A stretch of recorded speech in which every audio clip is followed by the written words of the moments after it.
Amém? Glória, amém, Jesus. Queridos, na paz do Senhor Jesus, quero desejar a todos uma ótima noite, amém? Na presença do nosso Senhor e Salvador Jesus Cristo. Quero externar aqui a minha gratidão e a minha alegria, poder uma vez mais estar na presença do Senhor, junto com os amados irmãos. Deus abençoe a pastora Cleide, Deus abençoe o pastor Jonas, Deus abençoe os demais amigos aqui presentes, o pastor Joel, nosso amigão, glória a Deus. Deus abençoe a todos nessa noite, amém? Minha esposa e minhas filhas não estão aqui comigo. Minhas filhas foram para o aniversário, irmão. Glória a Deus.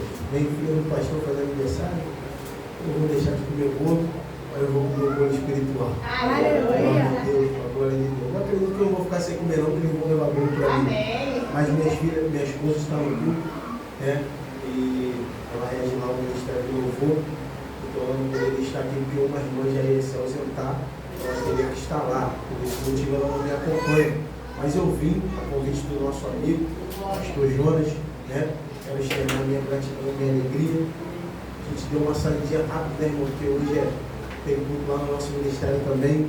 E pode sentar, irmão, já vou ler a palavra para não te cansar. Não, fique baixo. E eu não gosto particularmente de sair dentro do governo, porque pastor ele tem que ser exemplo, não é verdade? Então ele é visível em tudo que ele faz. Já vou ministrar a palavra de Deus, mas eu pedi a liberação do nosso pastor lá, e eu estou aqui debaixo da bênção do mesmo, tá bom? Então assim, eu vim para a glória de Deus, porque é amigo, o pastor Jonas é um amigo pessoal, entre um dos amigos que aqui estão com o pastor Joel, mas eu particularmente não gosto de sair de tudo, porque eu não quero criar brecha, a verdade é essa, né? Então a gente que prega, e às vezes quando Deus dá uma palavra um pouco mais rema, ou mais de exortação, a gente é muito mais visado do que outros, né? Então, mas eu estou aqui debaixo da bênção do nosso pastor, trago um abraço do mesmo, pastor Alexandre Hel, nosso pastor, vice-presidente Roberto Siqueira também, vem, trago um abraço para os irmãos, então o pastor Jonas nos encontramos ali, eu falei, rapaz, quinta-feira, estou de folga, é dia de culto, mas está na bênção. Nosso pastor também, ele é bem sucinto nessas coisas, né? Ele sabe, claro, a gente tem diversos obreiros, vai lá, tem outros obreiros aqui que vai suprir a nossa necessidade, então isso é para a glória de Deus, amém? Quando eu vi o tema Quinta da Guerra, perdoe o atraso, que eu costumo de cultuar 7h30, né? Que começou um pouco mais cedo, mas quando eu vi o culto Quinta da Guerra, eu falei, opa, você me dá uma palavra agora, que eu preciso pregar a tua palavra, amém? Então eu quero convidar os irmãos que abram a sua Bíblia comigo, por gentileza, no livro de 1 Pedro, no seu capítulo número 4, glória a Deus, versículo de número 12. Quem achou, diga amém. Quem não achou, nós esperamos, nós não vamos ser egoístas também, e antes de ninguém, vamos entrar no céu junto, irmão. Nós vamos caminhando, glória a Deus. Bem, quem achou, diga amém. Amém. Agora não sei se há hábito da igreja, se pudesse colocar de pé, em reverência à palavra de Deus. Bem, nós vamos fazer assim o texto bíblico. Essa palavra ardeu muito ao meu coração quando eu cheguei aqui, a pastora Lia sobre guerra, né? Guerra, o crente vive em guerra, irmão. A gente não pode sair da guerra, né? Glória a Deus por isso. Tem guerra, tem momentos que a guerra dá uma cessada, mas daqui a pouco ela torna a ter de novo. E o crente tem que estar plenamente na guerra, ligado com o Senhor. Amém? Todos acharam? Quero ler o versículo de número 12, versículo de número 13, versículo de número 14 e o versículo de número 15. A gente senta e vamos ver o que Deus tem para desenrolar conosco mediante a sua palavra. Diz assim a palavra do Senhor: amados, não estranheis a ardente prova que vem sobre vós para vos tentar, como se coisa estranha vos acontecesse. Mas alegrai-vos no fato de ser participantes das aflições de Cristo, para que também na revelação da sua glória vos regozijeis e alegreis. Se pelo nome de Cristo vós sois vituperados, bem-aventurados sois, porque sobre vós repousa o Espírito da glória de Deus. Versículo 15 a gente encerra, ele diz que nenhum de vós padeça como homicida ou ladrão ou malfeitor, ou como que se intromete em negócios alheios. Você pode se assentar no nome de Jesus. Glória a Deus. Consegui ler bem. Glória a Deus. É difícil a leitura, irmão, devido à visão que tem embaçado um pouco, mas hoje eu falei, Senhor, não tem mais como, tem que providenciar esse óculos. Fui lá e falei, Senhor, vou fazer o exame, vou fazer o óculos. Amém, irmão? Então, com a glória de Deus, a gente precisa estar com a mente tranquila, mas a gente precisa estar focado na palavra de Deus. E o crente que ele tem que estar focado na guerra com Deus, ele tem que estar com a leitura de Bíblia em dia, não é verdade? Não adianta que nós não vamos vencer guerra, as guerras são espirituais, sem a leitura da palavra. A nossa luta não é contra carne e sangue, mas é contra principados e potestades. O tempo passa, a hora voa, e a gente vai fazer menção da palavra de Deus. Já tematizo essa mensagem com o seguinte tema: prova não mata, prova promove. Prova não mata, prova promove. Por que trago isso, irmão, nessa noite? Século 21, crente, sendo ele antigo ou novo, ele vai ser provado em toda a sua maneira de viver. Sendo ele provado, o que muitos fazem no decorrer da caminhada é desanimar, é desistir. Como diz a atualidade, é jogar a toalha, né? Como diz os mais novos, é chutar a madeira ou o pau da barraca, né? Então a gente hoje no século 21, a gente olha e a gente vê muitos irmãos na caminhada que começaram até antes de nós ou junto conosco, que têm desanimado. E o texto que o amado irmão Pedro, ele escreve para os irmãos que vêm após ele, é um texto para que venha encorajar os irmãos que estão vivendo momentos e período difícil. Porque Pedro, na sua primeira carta, toda a carta ou todo livro bíblico que a gente lê, todo texto, todo livro inserido no cânon bíblico, se chama, tem um livro e ele tem um autor, e na grande maioria das vezes, ou todas as vezes, melhor dizendo, ele tem a sua visão panorâmica e tem um propósito para qual esse livro foi escrito. E o livro de 1 Pedro ele foi escrito com um propósito: sofrimento por amor a Cristo. Irmão, é uma coisa difícil de interpretar, porque quem está em Cristo, Paulo descreve aos irmãos de Coríntios, dizendo que nova criatura é, e eis que tudo se fez novo. E tem gente que não consegue interpretar esse texto achando que a nossa vida agora é só vitória, achando que a nossa vida agora é só alegria. O crente, irmão, ele tem lutas, o crente ele tem provações, o crente ele enfrenta dificuldade, o crente ele também fica desempregado, o crente ele também sofre perdas, mas em todas essas coisas nós somos mais do que vitoriosos em Cristo Jesus. E nada melhor do que alguém que tenha intimidade com Cristo, que é Pedro, para poder descrever essas palavras de encorajamento para os irmãos que virão a surgir na fé. Então nós vamos ver no decorrer desse texto que Pedro ele descreve para os irmãos com carinho, dizendo: amado, não estranheis a ardente prova que vem sobre vós, como se coisa estranha vos acontecesse. Dentro da nossa realidade, Pedro está dizendo que prova na vida de crente é uma coisa normal. Por isso ele está dizendo: não estranhei a ardente prova, porque crente vocacionado, crente que anda no caminho, crente que quer fazer as coisas corretas, vai padecer algumas dificuldades. E nada melhor do que alguém que tem, irmão, entendimento daquilo que está falando. Aleluia, nós vamos ver no livro de Lucas, quando Jesus ele diz sobre a parábola do bom samaritano. Nós vamos ver que nós temos ali um doutor da lei e nós temos ali o bom samaritano, e o texto diz que passa de largo o levita levita e um sacerdote. Mas porém o doutor da lei, ele vai indagar a Jesus, dizendo o que ele precisa fazer para ser salvo. Aí Jesus vai falar algumas coisas para ele, ele vai dizer que ele já conhece a palavra e que ele tem um conhecimento. Aí Jesus pega e narra para ele a parábola do bom samaritano e pergunta para ele, qual deles foi usado de misericórdia, qual deles é o bom samaritano? Aí ele diz, aquele que usou de misericórdia.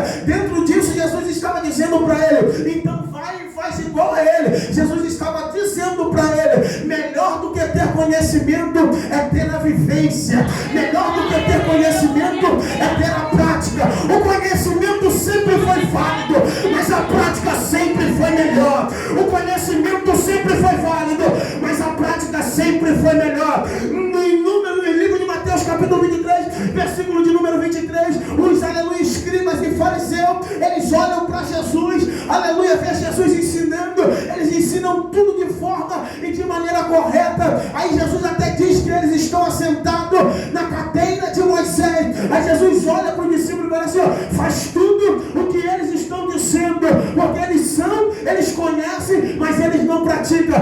Faz o que eles mandam, mas não faz o que eles fazem. Faz o que ele manda, mas não faz o que ele faz. Irmão, eu quero te dizer uma coisa, a prova é uma coisa normal e nem por isso nós possamos desistir por causa das coisas que vão surgir no decorrer da caminhada. Pedro é alguém, irmão, que a Bíblia diz no livro de Mateus capítulo 4, versículo 18, que esse homem, ele está na beira da praia pescando, e Jesus agora vai aparecer para ele, seu irmão, e vai dizer, vinde após mim, e eu vou te fazer pescador de homem. Aí a Bíblia diz no versículo 20, que imediatamente Pedro larga tudo para poder seguir a Jesus. Pedro abre mão de tudo que ele tinha para poder seguir o mestre, e quando ele segue o mestre, irmão, melhor coisa é servir ao Deus vivo. Tem gente que diz que depois que entrou para a igreja, parece que a vida piorou, mas a Bíblia diz no livro de Eclesiastes, no seu capítulo de número 7, me fala a memória do versículo, mas se você ler, você vai ver que a instrução de Salomão é, nunca diga que os dias passados são os melhores do que os dias presentes. Tem pessoa que parece que vem para fé, que vem caminhar com Jesus, e é só murmuração,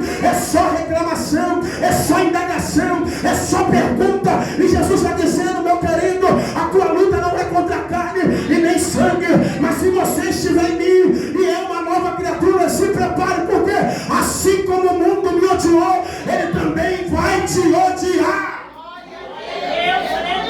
O camarada está lá na beira da praia, Jesus chama ele larga tudo para poder seguir a Jesus. Capítulo 5, Sermão do Monte, Pedro começa a receber instrução junto dos demais discípulos. Pedro agora se torna um discípulo de Jesus, um seguidor de Jesus. Ele agora passa a andar com Jesus, e aonde Jesus está, Pedro estava. Há quem diga que Pedro era um indagador, mas eu acredito, assim como na sala de aula muitos têm dúvida, Pedro era o único que nunca saía com dúvida. E eu acredito que dentro das indagações de Pedro, muitas dúvidas eram esclarecidas no meio de todos, mas Pedro era o corajoso que dizia, Jesus, eu tenho dúvida, e eu não vou sair daqui com dúvida, eu tenho que aprender com Jesus. Nunca leve a dúvida consigo.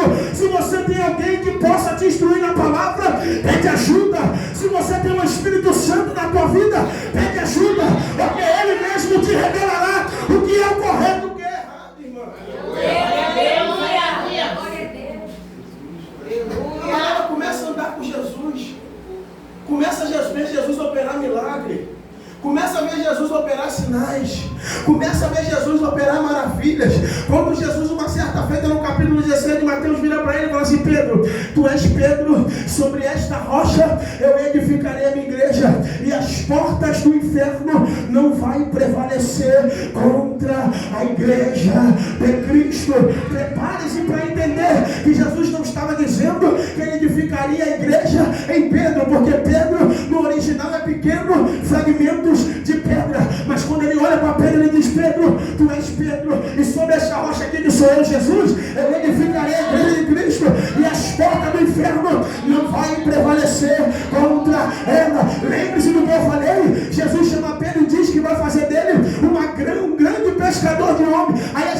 continua lá para o livro de Atos, no seu capítulo 2, no seu versículo 47, a Bíblia diz que, aleluia, após eles receberem o Espírito Santo, e agora eles estarem cheios da presença de Deus, Pedro está dando um sermão, e dentro desse sermão, quase 3.000 almas agora está sendo batizadas. Jesus manda dizer aqui para algumas pessoas, mas Jesus, eu não sei falar. A Bíblia diz que Pedro, no livro de Atos, capítulo 4, no seu versículo 12, Pedro também era um homem douto, que não tinha tanto conhecimento. Pedro era um homem que não sabia falar, mas quando Jesus chama, ele capacita. Quem aqui conhece um crente que não tem nem muita leitura, mas quando abre a boca, Satanás sai batido, porque ele é cheio da presença de Deus. Jesus não está preocupado com o nosso conhecimento. Jesus está preocupado quem somos nós na presença dele. O cara não tinha tanto conhecimento, mas quando abre a boca para pregar, tem pessoas se convertendo. E o Evangelho diz que só tem festa no céu, Lucas capítulo 15, quando um pecador se arrepende. Cuidado com os pregadores que a gente vê deturbando a Bíblia, mas nada acontece. Palavra tem que ser cheia do Espírito Santo, porque é o Espírito que convence do pecado, do juízo e da justiça. Só ele vai estar no céu quando o pecador se arrepende.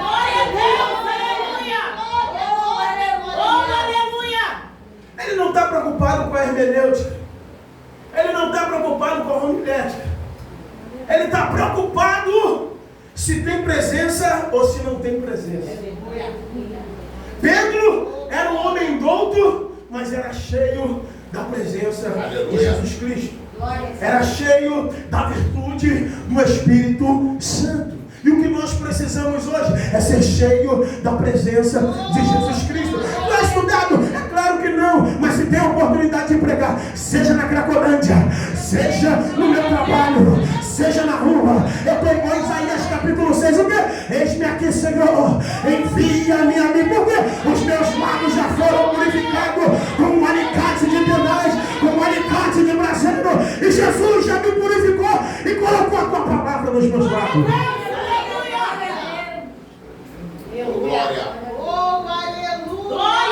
Está cheio do poder de Deus, a ponto de quando chega no capítulo 3 do livro dos Atos, dos Apóstolos, que eu tenho o hábito de dizer que é um livro que iniciou, mas nunca se acabou, porque quem dá continuidade agora somos nós, que é a Igreja de Cristo.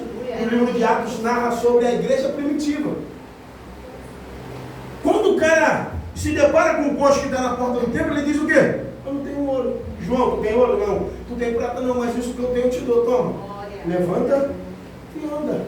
Aleluia. Irmão, isso você não precisa ter faculdade. Isso você precisa ter entendimento e conhecimento a quem você está servindo. Aleluia. O Evangelho hoje está mudado por conta dessas coisas. Há muitas pessoas querendo glória para si e esquecendo de dar glória para Deus. Há muitas pessoas querendo ser conhecidas com nomes e fotografia no outdoor, esquecendo de quem é Deus. Porque sempre a glória vai ser para Deus. Então o cara também, ele teve cheio da presença de Deus, ele viveu momentos muito difíceis. Vou te narrar Atos capítulo de número 4. Pedro e João, depois de operar um milagre, aleluia, sobre a porta do templo, da porta formada, da porta do templo, melhor, sobre esse paralítico do Atos capítulo 3, ele vai ser lançado na prisão. Às vezes a gente quer fazer para Deus, irmão, e a gente acha que a gente vai receber tapa nas costas.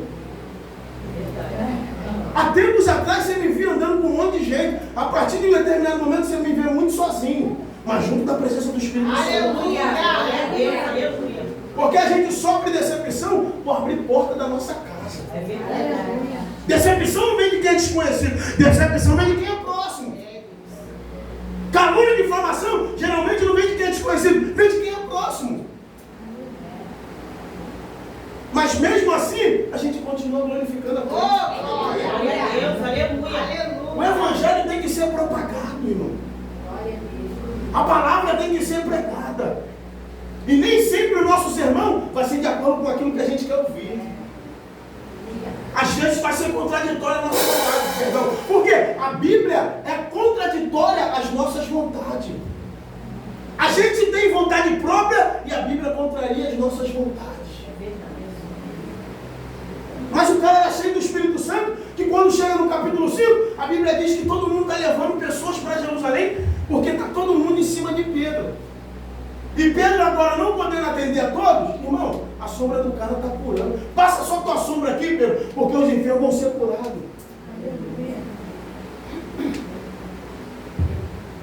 Esse é o Evangelho de Cristo, irmão. E quando a gente entra na prova, a gente quer ser pirracento. Jesus me abandonou. Jesus se esqueceu de mim. Aí tu lê o livro de Atos, capítulo 16, está Paulo em cima dentro do cárcere. Espancado em praça pública e lançado dentro do cárcere inferior. E tu está pensando que eles estão reclamando e chorando porque está preso? Então não, irmão. E sabe por que eles foram presos? Por expulsar um demônio, um espírito de adversão de uma menina que dava lucro para os seus senhores. Aí põe ele dentro do cárcere, eles vão para dentro do cárcere. Mas olha só, por volta da meia-noite, versículo 25, Tiago 26. Sabe o que é meia-noite, irmão? Momento ou horário inesperado. Porque Jesus trabalha no momento inesperado. A senhora estava indo dormir. E a resposta de Deus chegou o quê? No momento inesperado, irmão. Se Deus falou, eu vou fazer, Ele vai fazer. Foi assim na vida de Pedro. Tu vai ser um grande pescador de homens. Ninguém imaginava que ele iria pregar. E no primeiro sermão, 3.000 almas se converteram. Ninguém imaginava que depois no seu segundo sermão, 5.000 almas iam se converter. Porque Cristo fala, as nossas circunstâncias são diferentes. E a gente passa a desacreditar naquilo que Deus falou. Porque Deus não trabalha conforme a nossa vontade e a nossa natureza humana. Porque às vezes a gente vai deitar preocupado e Deus está preparando a provisão. Aleluia! Não sou cogitado no meu trabalho por algumas vagas. E às vezes a luta é tão forte, sabe? A luta é tão grande, a opressão maligna é demais, que a gente passa até a desacreditar. Pô, Deus não vai fazer isso não. Mas eu estou dormindo, uma noite de sono tranquilo de domingo para segunda. E 2h30 da manhã Deus está usando um jovem que é taxado como louco no WhatsApp para a minha vida. E ele falou, Deus manda aqui dizer assim, assim. Eu fui ver a mensagem 5 da manhã. Primeiro eu acordo, escovo meu dente, vou orar, depois eu vou mexer no meu telefone.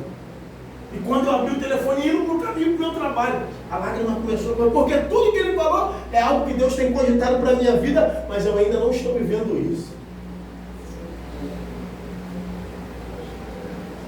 Camarada, irmão, era um discípulo de Jesus. No versículo 12, irmão, no capítulo 12 do livro de Atos, eu estou correndo porque a hora já avança. No capítulo 12 do livro de Atos, a gente conhece a história que Pedro... Ele está preso. Tiago, a Bíblia diz que já tinha morrido a espada. E o camarada está preso. E a Bíblia diz que Pedro está dormindo no cárcere. Quem é que está esperando a morte dormindo, irmão? Me explica isso. Quem é que sabe que vai morrer amanhã e vai dormir tranquilo? Nem sono a gente consegue ter. Existe um camarada que eu conhecia, lá na comunidade do Jacarezinho. E o camarada era forte, sabe? E armaram para tirar a vida desse camarada. E quando armaram, ele estava preso, irmão. Tu sabe quantos dias eles ficaram acordados para tirar a vida do camarada? 7 dias. Porque o cara ficou sob efeito de droga, ele não dormia e todo mundo tinha medo dele. Após 7 dias que ele não tinha mais força e vigor, ele caiu. Quando ele caiu, tiraram a vida dele. Agora tu imagina, porque ele estava com medo da morte. Agora tu imagina, o cara discípulo de Jesus, sabendo que Tiago, meu discípulo, já tinha perdido a vida e agora ele está sendo cogitado a perder a vida. O cara vai dormir como? Me explica. Se tu falar que tem um cara ali fora me esperando com a perna de trem, nem eu vou passar, irmão. Nem vou sair daqui, vou falar, irmão, ora por mim aqui, vou ficar aqui, vou fazer vigília. Porque é o medo natural que o ser humano tem. Então o cara está dormindo, aí o anjo, a Bíblia diz, que entra dentro do cárcere. Acorda Pedro, tira Pedro da prisão, caminha com Pedro até o lado de fora. O cara era discípulo. Jesus falou para ele que ele seria um grande ganhador de almas. Jesus mentiu para ele? Quando Jesus chama a gente, ele não mente para a gente não. Ele fala assim, vou fazer isso, vou fazer aquilo. Lucas capítulo 8, versículo 22. Jesus disse para os seus discípulos, atravessemos para a outra banda do lago. E quando eles entram dentro do barco, conforme acontece, a gente conhece muito bem o texto, a tempestade surge. Por que Jesus não falou que eles iam viver a tempestade? Porque eles não entrariam num barco com medo. Só que era 12 discípulos mais Jesus 13, não é verdade? Então tinha 6 de um lado, 6 de outro. Jesus estava no meio, equilibrando para o barco não vir a naufrágio, irmão. O que Jesus promete para nós, Ele cumpre. Números 23, Ele diz que Deus não é homem para mentir, e nem filho do homem para se arrepender. Porventura falaria Ele e não faria, ou faria Ele e não velaria. Glória a Deus. Glória a Deus. Camarada está lá no cárcere, o próprio anjo do Senhor em forma de teofania aparece, acorda Pedro, vambora Pedro. Olha só, tem uma coisa interessante nesse texto, que quando Pedro vem com o anjo, irmão, eles passam pela grade. A grade do cárcere, todo cárcere, quem já foi preso, pelo menos quem já assistiu uma televisão, um filme, sabe que no cárcere tem grade. Interessante que até a grade ela obedece quando Deus fala, irmão. Meu Deus! E existe crente que não gosta de obedecer. Não é verdade? Passou, irmão. Só que quando chega fora do cárcere, o anjo se aparta de Pedro. Aí Pedro, para onde ele vai? Lá para a casa de João Marcos. Por quê? Lá está tendo oração. Sabe o que Jesus está dizendo para nós aqui? O impossível Cristo faz. O possível é você que tem que fazer. Você sabe aonde você tem que estar, que é na casa de Deus. Não precisa, pastor, ficar te ligando e nem mandando mensagem. Porque o que Cristo tem que fazer é o sobrenatural. O natural é você que tem que fazer. Glórias a Deus. A hora avança, nós estamos terminando. E existe uma coisa que é fundamental na vida do crente, ou do ser humano, melhor dizendo. Acredito que todos aqui já estudaram, alguns devem estudar. E quando a gente vai estudar, irmão, é dado toda uma matéria durante um trimestre, não é verdade? E a gente aprende a matéria. O professor sempre está lá, disposto a passar a matéria. E a matéria é passada para quê? Para a gente ter entendimento, e depois no final do trimestre será aplicado uma prova ou um teste para avaliação daquilo que nós aprendemos. Então no período de aprendizado, a gente tem que estar, porque vai chegar o período de vivência. Então melhor do que ter o conhecimento é viver. Então camarada, quando a gente vai para o colégio, a professora estuda o trimestre e a gente estuda junto. E ela passa o trimestre e aplica para nós a prova com o propósito de a gente ser aprovado. E a gente conversa na aula, a gente não dá confiança à matéria, a gente não escuta o professor, porque a gente acha que a gente sabe tudo. Mas quando chega o período da avaliação, o professor passa carteira por carteira e ele diz assim: o que está escrito lá em cima? Aí tu, nome, põe o nome. O que está escrito lá em cima? Turma, põe a turma. O que está escrito lá em cima? Tem um número na lista de chamada? Põe o número. O que está escrito lá em cima? Rio? Põe a data de hoje. Aí tu põe. Aí ele fala: vira a prova. Aí tu, sem nada do que está sendo aplicado. Aí tu, dá uma cola aí. Só que no céu não entra com cola. No céu não entra porque pai é pastor. No céu não entra porque mãe é missionária. No céu não entra porque pai era pregador na terra. No céu não entra isso. No céu entra quem tem uma vida de renúncia. Aí quando começa a falar na sala de aula, vou terminar. A professora fala assim, ó. Aí tu, a professora está vendo o que eu estou conversando. Silêncio. É hora da prova. Às vezes a gente vai para a prova e a gente acha que o professor abandonou a gente. Só que o professor está dizendo: estou dando matéria. Aleluia. Estou aplicando matéria. Estou dando matéria. Estou aplicando matéria. E no período da avaliação, é você quem sabe se você vai passar para ser promovido, ou você que sabe se você vai ficar reprovado para fazer tudo novamente. A gente quer ser promovido, não é verdade? Quem aqui já fez autoescola? Tu vai lá, faz o teste de direção, prova escrita. Gabaritei, pastor. Ó, 30 pontos, fiz tudo. Prova prática. Aí tu, os outros chorando do teu lado, aprovei. O outro chorando de felicidade, aprovei. Aí tu autoconfiança. Tá dominado, mano. Aí ó, tu não deu seta para a direita, 2 pontos. Tu não deu seta para a direita de novo, mais 2 pontos, tá reprovado. Eu falei, meu Deus. Já dirige, mas está reprovado. A culpa é de Deus? A culpa é minha. Aleluia. Então, a prova tem um propósito. Te aprovar para te autopromover. Aleluia. Toda prova que o crente enfrenta, a gente precisa entender qual é o propósito que Deus tem me permitido viver essa prova. De todas as provas que eu já passei, é bem difícil, Senhor. Armando Filho. A gente tem que ouvir acusações do vil tentador. Mas em todas elas que fui aprovado, fui promovido. Aí hoje Deus faz algumas coisas extraordinárias na nossa vida. Tem gente que olha para nós e aponta a gente. Tá soberbo, não estou soberbo não. Tá mentido, não estou mentido não. Eu sei de onde Deus me tirou e o que Deus tem feito. Porque quando eu estava lá na prova, tu nunca me honrou.